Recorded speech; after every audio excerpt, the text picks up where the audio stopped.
Hello students, आज अपने class 12th के कृषि जीव विज्ञान सब्जेक्ट का जो फर्स्ट लेसन है पादप प्रजनन, इसका आज अपने पार्ट 6 करेंगे।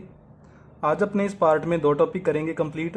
एक तो उत्परिवर्तन और दूसरा होगा बहुगुणिता या पॉलीप्लॉइडी।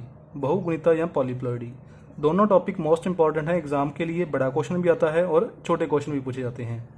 यदि स्टूडेंट्स आपको इस लेसन के नोट्स चाहिए, इस नोट्स की पीडीएफ चाहिए इस लेसन के, तो आप मेरे को जो 97820612266122 ये मेरा व्हाट्सअप नंबर है, इस पर आप मेरे को मैसेज कीजिए। मैं आपको एक ग्रुप में ऐड करूंगा और उस ग्रुप के अंदर आपको इस लेसन के सभी नोट्स मिल जाएंगे एक पीडीएफ के रूप में। तो चलिए अपने आज का टॉपिक शुरू करते हैं। आज का अपना पहला टॉपिक है उत्परिवर्तन या म्यूटेशन। तो उत्परिवर्तन क्या होता है, आपने इस चैप्टर के स्टार्टिंग में पढ़ा था कि किसी जीव के किसी लक्षण में आकस्मिक का मतलब अचानक, वह वंशागत परिवर्तन मतलब किसी जीव के किसी लक्षण में जब अचानक परिवर्तन होते हैं और वो परिवर्तन वंशागत होते हैं मतलब अगली पीढ़ियों में भी ट्रांसफर हो जाते हैं, तो ऐसे परिवर्तनों को अपने क्या कहते हैं, उत्परिवर्तन कहते हैं। मोस्ट इंपॉर्टेंट है कि उत्परिवर्तन शब्द का उपयोग सबसे पहले किसने किया था, तो वैज्ञानिक का नाम आपने याद रखना है, काफ़ी फेमस वैज्ञानिक है Hugo de Vries. Hugo de Vries ने सबसे पहले उत्परिवर्तन या म्यूटेशन शब्द का उपयोग किया था। जो उत्परिवर्तन है ये दो प्रकार का होता है। इसमें सबसे पहला आता है स्वतः उत्परिवर्तन। स्वतः का मतलब क्या होता है, खुद, मतलब ऐसे उत्परिवर्तन जो खुद ही उत्पन्न हो जाते हैं। तो इसकी डेफिनेशन क्या है कि जो उत्परिवर्तन बिना किसी उत्परिवर्तजन के उपचार के उत्पन्न होते हैं, मतलब उन्हें किसी भी प्रकार के उपचार की आवश्यकता नहीं होती, किसी भी प्रकार के बाहरी कारक मतलब किसी केमिकल की या किसी किरणों की आवश्यकता नहीं होती, कि जीव में उत्परिवर्तन अपने आप ही उत्पन्न हो जाते हैं, तो उसे अपने क्या कहते हैं, स्वतः उत्परिवर्तन। ये जो क्वेश्चन है, ये जो लाइन है, ये एग्जाम में पूछी गई थी पिछली बार कि जो स्वतः उत्परिवर्तन होता है इसकी दर कितनी होती है।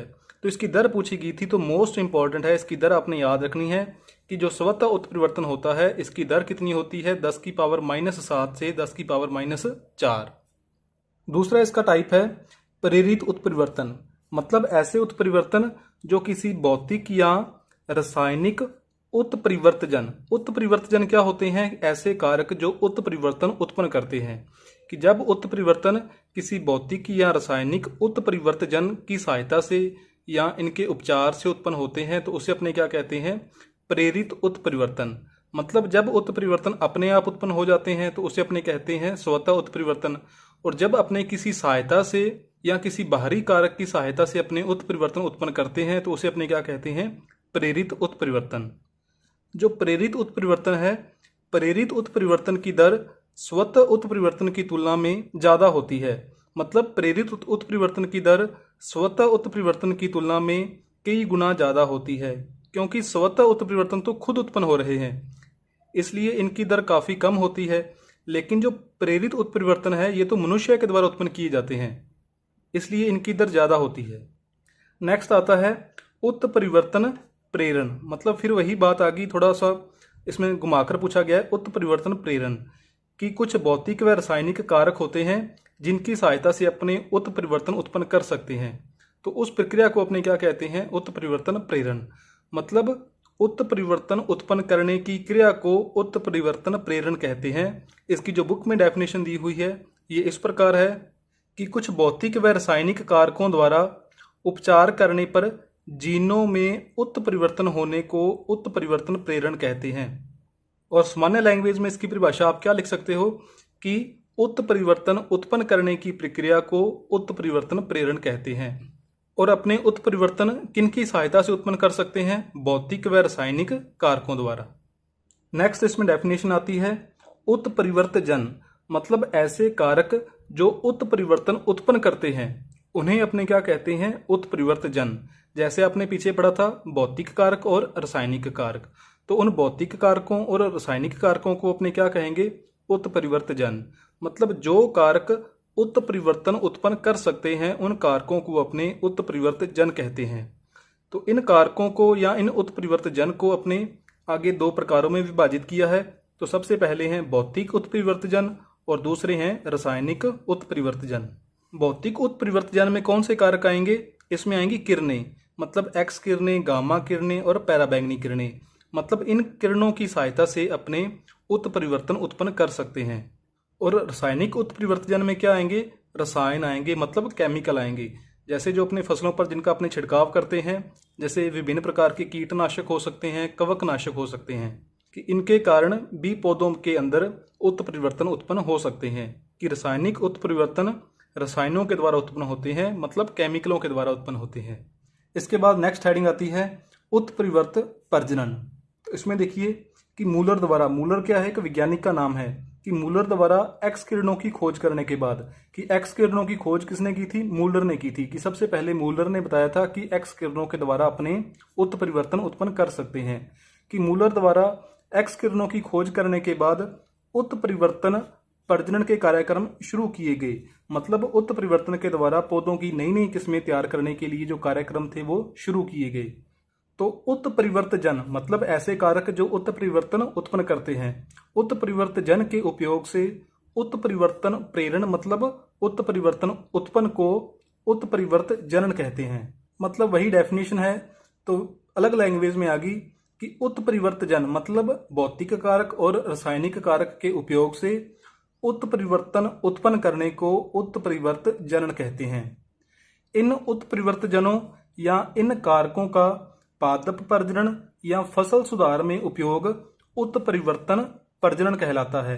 मतलब जिन भौतिक और रासायनिक कारकों की सहायता से अपने उत्परिवर्तन उत्पन्न कर रहे थे, जब उनका उपयोग अपने पादप प्रजनन या फसल सुधार में करेंगे तो उसे अपने क्या कहेंगे? उत्परिवर्तन प्रजनन। नेक्स्ट इसमें हेडिंग आती है उत्परिवर्तन प्रजनन की विधि। मतलब अपने उत्परिवर्तन के द्वारा एक नई किस्म कैसे तैयार कर सकते हैं। तो देखिए अपने सबसे पहले क्या करना है कि मान लो अपने पास किसी भी फसल के बीज हैं, मान लो ये अपने पास यहाँ पर बीज हैं, तो अपने जो भौतिक कारक हैं या रासायनिक कारक हैं उनकी सहायता से अपने इन बीजों के अंदर क्या करेंगे? उत्परिवर्तन उत्पन्न करेंगे। मान लो अपने जो एक्स किरणें थी, एक्स किरणें उत्परिवर्तन उत्पन्न कर रही थी, तो अपने इन बीजों पर अपने एक्स किरणें डालेंगे तो इन बीजों में क्या हो जाएगा? उत्परिवर्तन उत्पन्न हो जाएगा। तो जब इन बीजों में उत्परिवर्तन उत्पन्न हो जाएंगे तो इन बीजों को अपने पहले वर्ष खेत में बो देंगे। अब खेत में अपने कौन से बीज बोए हैं? जिन बीजों के अंदर उत्परिवर्तन उत्पन्न हो चुका है। तो इन बीजों को अपने खेत में बो देंगे और उन्हें क्या नाम दे देंगे? M1। यहाँ पर M का मतलब क्या है? म्यूटेशन 1। अब अपने को सिर्फ ये पता है कि इन बीजों के अंदर इन बीजों के ऊपर अपने एक्स किरणें डाली थी, मतलब इन बीजों में उत्परिवर्तन उत्पन्न हुए होंगे। लेकिन उत्परिवर्तन के कारण इन बीजों के लक्षणों पर क्या प्रभाव पड़ा होगा? मतलब उनके लक्षण तो चेंज हो गए, लेकिन अपने को कौन सी ऐसी फसल या अपने को कौन सी एक ऐसी किस्म चाहिए? अपने को वो किस्म चाहिए जिसके लक्षण अच्छे हों। लेकिन अपने को ये नहीं पता कि उन उत्परिवर्तनों के कारण जो फसल है, फसल के लक्षण अच्छे होंगे या पहले से भी बुरे हो जाएंगे। तो इसके लिए अपने क्या करेंगे? इन बीजों को जब अपने खेत में बोया तो उनसे पौधे निकलेंगे, तो अपने पौधे देखेंगे कि किन पौधों के लक्षण अच्छे हैं और किन पौधों के लक्षण बुरे हैं। तो जिन पौधों के लक्षण अच्छे हैं अपने उन पौधों को यहाँ पर अपने क्या कर लेंगे? सिलेक्ट कर लेंगे, उन पौधों को अपने छांट लेंगे। मान लो अपने इन 3 पौधों को छांट लिया, तो फिर अपने क्या करेंगे? इन तीनों पौधों के जो बीज थे उन बीजों को अपने क्या रखेंगे? अलग अलग रखेंगे। मतलब इन तीनों पौधों के बीजों को ना ही तो अपने इन पौधों के बीजों के साथ मिक्स करना है, ना ही इनको आपस में मिक्स करना है। इन तीनों पौधों के बीजों को आपने अलग अलग रखना है और उन बीजों को आपने अलग अलग क्यारियों के अंदर बोना है। मतलब इस क्यारी के अंदर कौन से बीज हैं? सिर्फ और सिर्फ इस पौधे के। इस क्यारी के अंदर कौन से बीज हैं? सिर्फ और सिर्फ इस पौधे के। इस क्यारी के अंदर कौन से बीज हैं? सिर्फ और सिर्फ इस पौधे के। तो जब अपने अलग अलग क्यारियों में अलग अलग पौधों के बीजों को बोते हैं, उनके पौधों को उगाते हैं, तो उसे अपने क्या कहते हैं?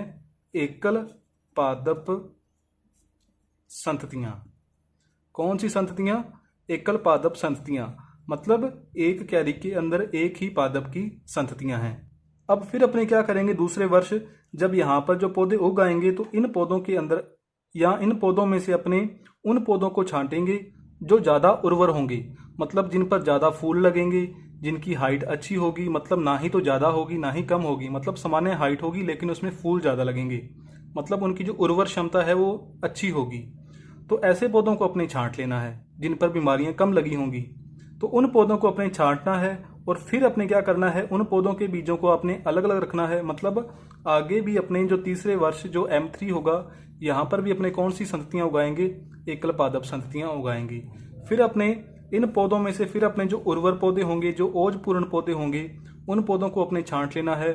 उन पौधों के बीजों को अपने अलग अलग रखना है। और अगले साल भी चौथे वर्ष मतलब M4 के अंदर यहाँ पर अपने एकल पादप संततियाँ उगानी है। मतलब जो अच्छे पौधे हैं, जो अधिक उर्वर पौधे हैं, जो ओजपूर्ण पौधे हैं, उन पौधों को यहाँ से फिर अपने दोबारा फिर सिलेक्ट कर लेना है। मतलब यहाँ पर अपने किन पौधों को सिलेक्ट करना है, जो सामान्य पौधे होंगे, मतलब जिनमें उत्परिवर्तन के कारण अच्छे लक्षण उत्पन्न हुए होंगे। और ऐसे पौधों को अपने अलग कर देना है जिन पौधों की यहाँ पर लक्षण अलग थे, यहाँ पर अलग थे, यहाँ पर अलग थे। तो ऐसे पौधों को अपने क्या कहते हैं कि विसंयोजित जो पौधे थे या विसंयोजित जो संततियां थी, उनको आपने उखाड़ कर फेंक देना है, उनको अपने अलग कर देना है। जो समयुग्मजी पौधे हैं, मतलब यहाँ पर भी उनके उसी प्रकार के लक्षण थे, यहाँ पर भी वैसे ही लक्षण थे, यहाँ पर भी वैसे ही लक्षण थे, उन पौधों को अपने सिलेक्ट करना है। फिर अपने क्या करेंगे कि जो इन पौधों के जो बीज होंगे या इन पौधों से जो अपने को बीज प्राप्त होंगे, 5वें वर्ष उनका अपने जो तुलनात्मक अध्ययन करेंगे। अब तुलनात्मक अध्ययन अपने किसके साथ करते हैं, आपको मैंने पहले वाली वीडियो में बताया था। तुलनात्मक अध्ययन करते हैं अपने मानक किस्म के साथ। मानक किस्म कौन सी होती है कि जो बाजार में फेमस किस्म होती है उस फसल की। मतलब यहाँ पर तो अपने वाले पौधे हैं जो अपने तैयार कर रहे हैं, ये पौधे यहाँ पर अपने बो दिए। और यहाँ पर कौन से पौधे हैं, जो मानक किस्म के पौधे हैं, उनके साथ अपने इनका तुलनात्मक अध्ययन करते हैं। मतलब उनको एक साथ ही बोया जाता है, उनकी एक जैसी देखभाल की जाती है और फिर देखा जाता है कि यहाँ पर जो उपज है वो उपज किसकी ज़्यादा है, इनकी उपज ज़्यादा है या इनकी उपज ज़्यादा है। तो इसे कहते हैं प्रारंभिक उपज परीक्षण। तो अगर यहाँ पर जो अपने वाले पौधे हैं इनकी उपज ज़्यादा होती है, तो फिर अपने अगले 3 सालों के लिए, मतलब छठे, 7वें और 8वें वर्ष, यहाँ पर भी 3 आ जाएंगी, M6, M7 और M8। अगले 3 सालों तक अपने यहाँ पर करेंगे समन्वित उपज परीक्षण। कौन सा परीक्षण, समन्वित उपज परीक्षण। मतलब यहाँ पर तो अपने कौन सा परीक्षण किया था, प्रारंभिक उपज परीक्षण। मतलब सिर्फ अपने उपज को ध्यान में रखकर परीक्षण किया था।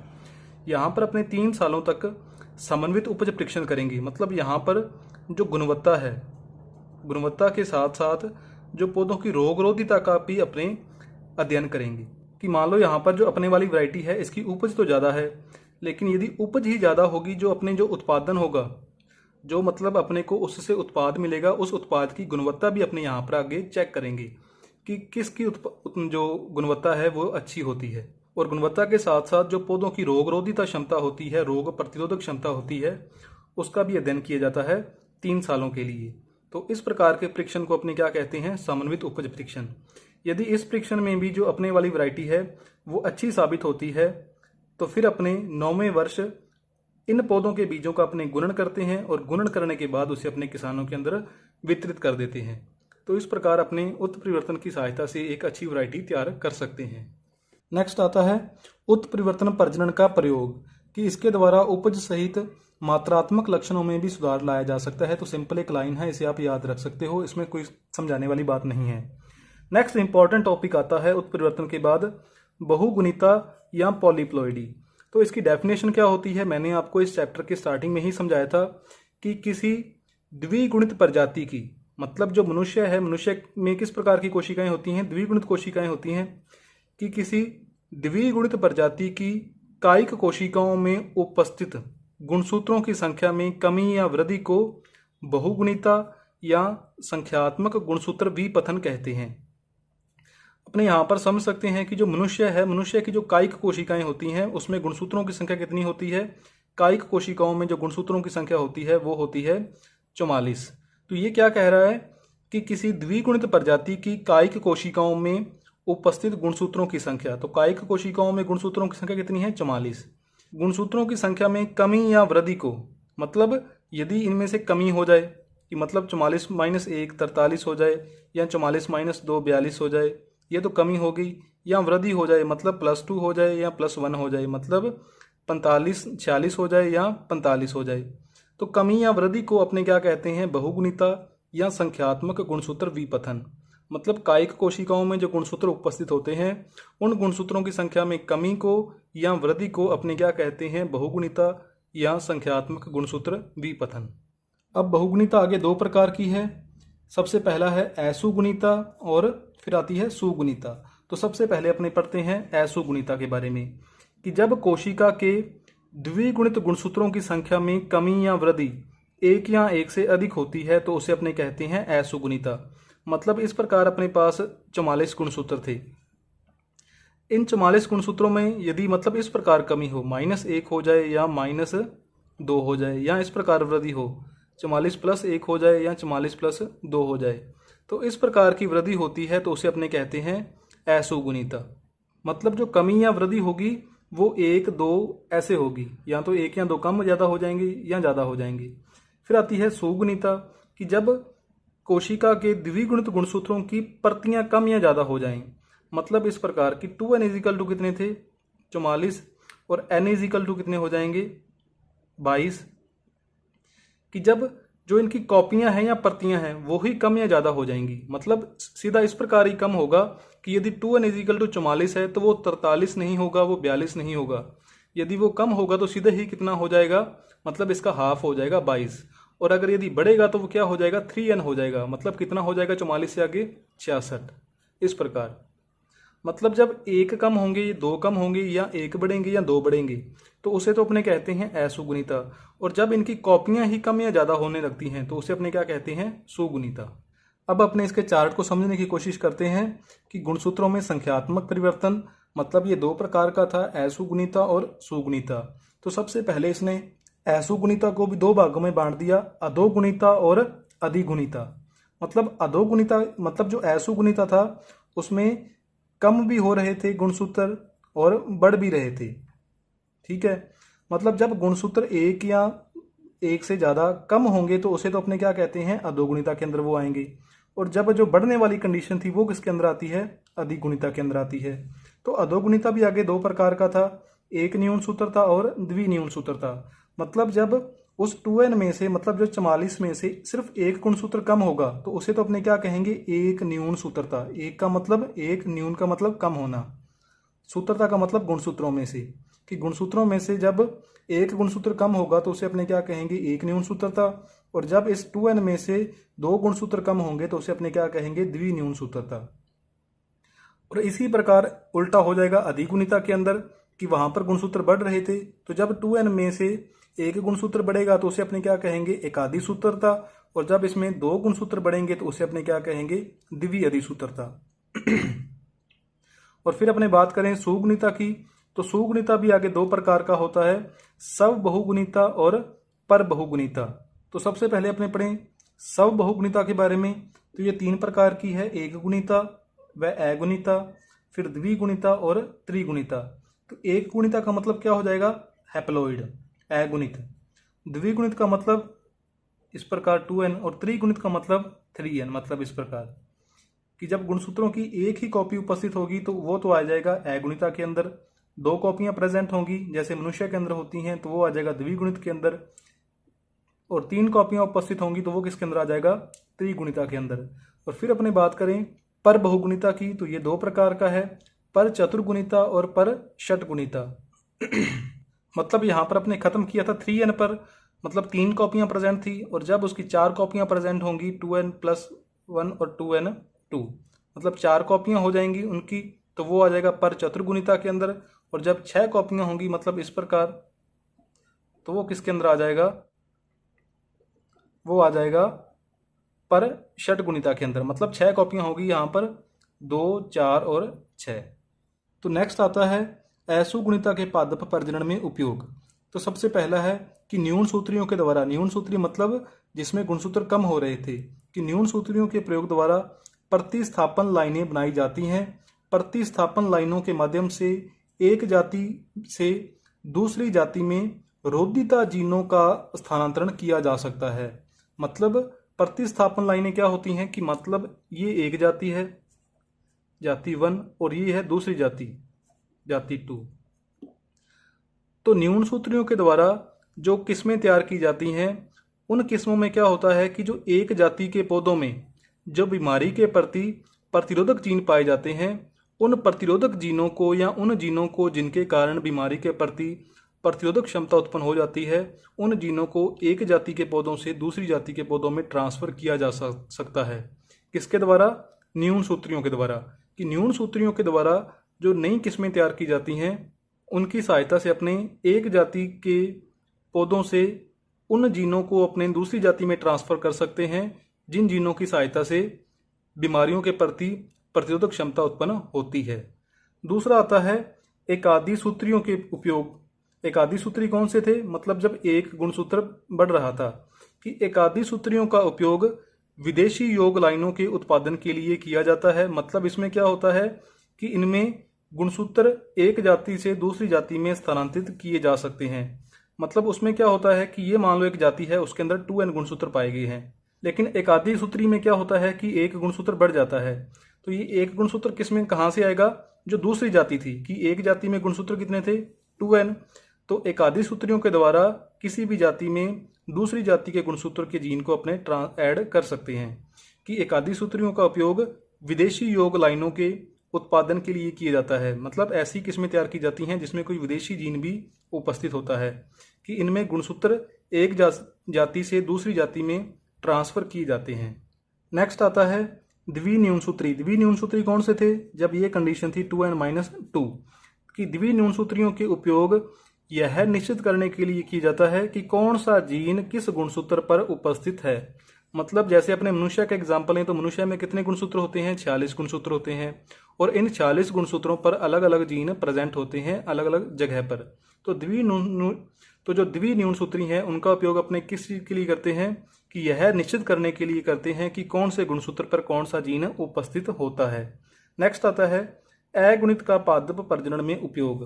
कि अगुणित का पादप प्रजनन में क्या उपयोग है? तो अगुणित पौधों में गुणसूत्रों का एक ही सेट होता है। मतलब ये तो है कोई द्विगुणित पौधा। फॉर एग्जाम्पल एक द्विगुणित पौधा है, उसमें जीन है इस प्रकार, ठीक है। और जो अगुणित पौधा है उसमें जीन की सिर्फ एक ही कॉपी है, मान लो ये कॉपी है। कि अगुणित पौधों में गुणसूत्र का एक ही सेट होता है, अतः एक सेट के द्विगुणन से समयुग्मजी पौधे उत्पन्न किए जा सकते हैं। मतलब ये जो एक सेट है गुणसूत्रों का, इस एक सेट का जब अपने कर देंगे द्विगुणन, मतलब अपने इस सेट की ही एक दूसरी नई कॉपी तैयार कर लेंगे इस प्रकार। तो अपने किस प्रकार के पौधे तैयार कर सकते हैं? समयुग्मजी। मतलब ये कौन सा पौधा था? ये पौधा था द्विगुणित विषम युग्मजी। और एक गुणित जो पौधा था उसमें गुणसूत्रों का एक ही सेट होगा, ये भी हो सकता है और इस प्रकार भी हो सकता है, ठीक है। लेकिन जब अपने ये जो एक सेट गुणसूत्रों का है, जब अपने इसका द्विगुणन कर लेंगे, मतलब इस सेट की कॉपियां अपने ये बना ली और इस सेट की अपनी कॉपियां ये बना ली, तो अपने को किस प्रकार के पौधे मिल जाएंगे? समयुग्मजी पौधे मिल जाएंगे, लेकिन विषम युग्मजी पौधे नहीं मिलेंगे। तो इसका समयुग्मजी पौधे बनाने के लिए अपने अगुणित पौधों का उपयोग करते हैं। अब बात ये आती है कि जो गुणसूत्रों का द्विगुणन है वो अपने कैसे कर सकते हैं। तो दो विधियां हैं। सबसे पहला है कॉल्चिसिन। कॉल्चिसिन एक केमिकल होता है कि केमिकल उस कोशिका पर अपने इस केमिकल का छिड़काव करेंगे तो उस कोशिका में जो गुणसूत्र हैं वो क्या हो जाएंगे? डबल हो जाएंगे। और दूसरा मेथड है शीर्षेदन कैलस क्रिया। नेक्स्ट आता है स्वबहुगुणिता का पादप प्रजनन में उपयोग। मतलब दो प्रकार का आपने पढ़ा था, उसमें स्वबहुगुणिता और परबहुगुणिता। सबसे पहले अपने पढ़ेंगे स्वबहुगुणिता का पादप प्रजनन में उपयोग। तो स्वबहुगुणित का प्रभाव अमाप व ओज पर अधिक होता है। अमाप का मतलब क्या होता है? साइज। की साइज पर स्वबहुगुणिता का प्रभाव पड़ता है। और ओज क्या मतलब होता है कि मान लो ये जनक है, ये तो है जनक P1 और P2, इनकी यहाँ पर क्या होंगी? संततियां। तो आपने पढ़ा होगा एक शब्द होता है संकरोज। संकरोज क्या होता है कि जब संततियां जनकों की तुलना में अच्छी होती हैं तो उसे अपने क्या कहते हैं? संकरोज। तो उसी संकरोज से क्या लिया गया है? ये ओज। कि स्वबहुगुणिता का प्रभाव अमाप व संकरोज या ओज पर अधिक होता है। दूसरा है कि स्वबहुगुणितों की पत्तियां बड़ी होती हैं, मोटी होती हैं, पुष्प, फल व बीज क्या होते हैं? बड़े होते हैं। मतलब जो स्वबहुगुणित पौधे होंगे या जिस पौधे के अंदर स्वबहुगुणिता का प्रभाव है, उस पौधे की जो पत्तियां बड़ी होंगी, मोटी होंगी, जो पुष्प और फल व बीज होंगे वो क्या होंगे? बड़े होंगे। परंतु जो इनकी संख्या है वो क्या होगी?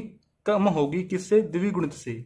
तीसरा है कि अधिक गुणसूत्र वाली प्रजाति की अपेक्षा कम गुणसूत्रों वाली प्रजातियों में बहुगुणिता के सफल होने की संभावना सबसे अधिक होती है। तो ये आपने इंपॉर्टेंट है, ये आपने याद रखना है कि बहुगुणिता की जो सफल होने की संभावना है वो कौन सी प्रजातियों में होती है कि अधिक गुणसूत्रों वाली प्रजाति की अपेक्षा कम गुणसूत्रों वाली प्रजातियों में बहुगुणिता के सफल होने की संभावना अधिक होती है। और फिर लास्ट आता है, ये भी इंपॉर्टेंट है कि स्वपरागित फसल की अपेक्षा परपरागित फसलों में बहुगुणिता के सफल होने की संभावना अधिक होती है, कि जो बहुगुणिता है वो परपरागित फसलों में अधिक सफल होती है। और फिर आता है पर बहुगुणिता का पादप प्रजनन में उपयोग। तो इसका सबसे पहला उपयोग है कि पर बहुगुणिता की सहायता से एक जाति के बहुत से लक्षण एक साथ ही दूसरी जाति में ट्रांसफर किए जा सकते हैं। मतलब ये एक जाति है, ये है दूसरी जाति, तो एक जाति के लक्षणों को दूसरी जाति में यदि अपने ट्रांसफर करना है एक साथ, तो किसका अपने उपयोग करते हैं? पर बहुगुणिता का। दूसरा आता है कि इसके द्वारा फसलों की बहुत सी नई जातियां निकाली गई हैं, जैसे है ट्रिटिकेल। तो सबसे मोस्ट इंपॉर्टेंट है, कई बार एग्जाम में पूछा गया है, यहाँ तक कि नेट के एग्जाम में भी पूछा जाता है कि मानव निर्मित पहली प्रजाति कौन सी है, या मानव निर्मित फसल की पहली प्रजाति कौन सी है, मतलब जो मानव ने सबसे पहले विकसित की थी खुद, तो उसका क्या नाम है? ट्रिटिकेल। नेक्स्ट है इसमें षटगुणित गेहूं का उद्विकास। तो इसमें दो ही पॉइंट हैं कि गेहूं किस प्रकार का पौधा है, एक पर बहुगुणित पौधा है, इसमें 3 जीनोम पाए जाते हैं, ए, बी और डी। जो षटगुणित था वो आपने किस प्रकार देखा था? 2n, इस प्रकार 2n2 और 2n3।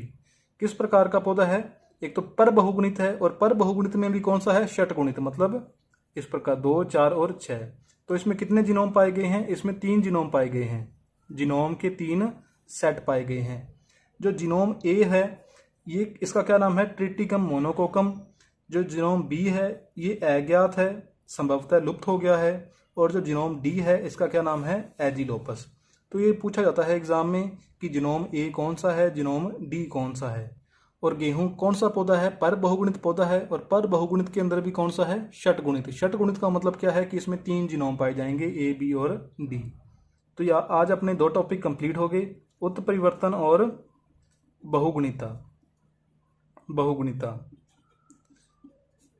तो यदि आपको इन टॉपिकों में कोई भी डाउट है तो आप कमेंट करके पूछ सकते हैं, या आप ये जो मेरा नंबर है, व्हाट्सएप नंबर है 9782066122, आप इस पर मैसेज कर सकते हैं। जब आप मेरे को इस नंबर पर मैसेज करोगे, व्हाट्सएप मैसेज करोगे, तो मैं आपको एक ग्रुप में ऐड करूंगा, एक व्हाट्सएप ग्रुप में ऐड करूंगा। उसी व्हाट्सएप ग्रुप पर आपको सभी जो लेसन है आपके, उन लेसनों की आपको PDF नोट्स मिल जाएंगे। Thank you.